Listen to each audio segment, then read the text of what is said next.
तोरी दिए सदा के निशानी गुरु, तोरी दिए सदा के निशानी बाबा लहर लहर लहरागे। झंडा फहरगेगा गावे शहर ओ गली गली लहरागेगा, छत्तीसगढ़ माँ गली गली। तोरी दिए सदा के निशानी गुरु, तोरी दिए सदा के निशानी बाबा लहर लहर लहरागे। झंडा फहरगेगा गावे शहर ओ गली गली लहरागेगा, छत्तीसगढ़ माँ गली गली।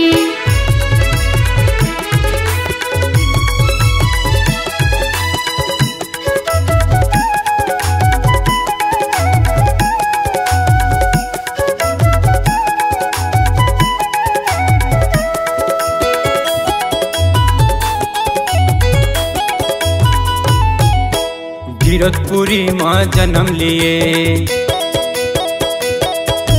पिता है महंगू माता यमरौतीन।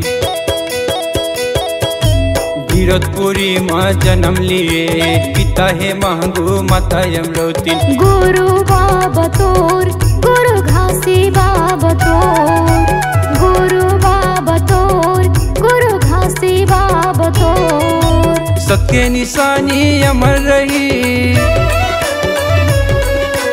सबके निशानी अमर रही, जैसे सूरज करे अंजो।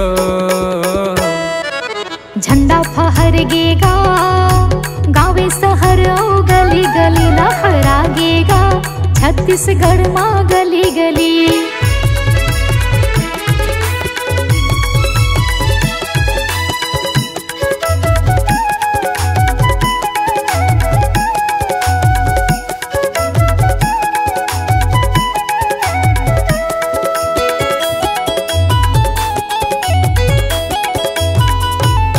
ये सबके पुजारी तय कहाए, सत्य नाम के मार्ग बताए। ये सबके पुजारी तय कहाए, सत्य नाम के मार्ग बताए। गुरु बाबा मोर गुरु ज्ञानी बाबा मोर, गुरु बाबा मोर गुरु घासी बाबा मोर। मन के एके बरोबर,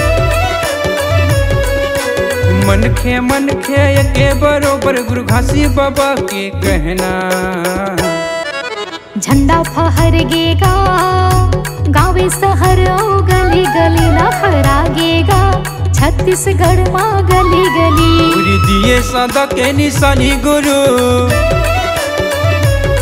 तोरी दिए सदा के निशानी बाबा लहर लहर लहरागे। झंडा फहरगेगा गावे शहर ओ गली गली लहरागेगा, छत्तीसगढ़ माँ गली गली। लहरागेगा छत्तीसगढ़ माँ गली गली, लहरागेगा छत्तीसगढ़ माँ गली गली। लहरागेगा छत्तीसगढ़ माँ गली गली, लहरागेगा छत्तीसगढ़ माँ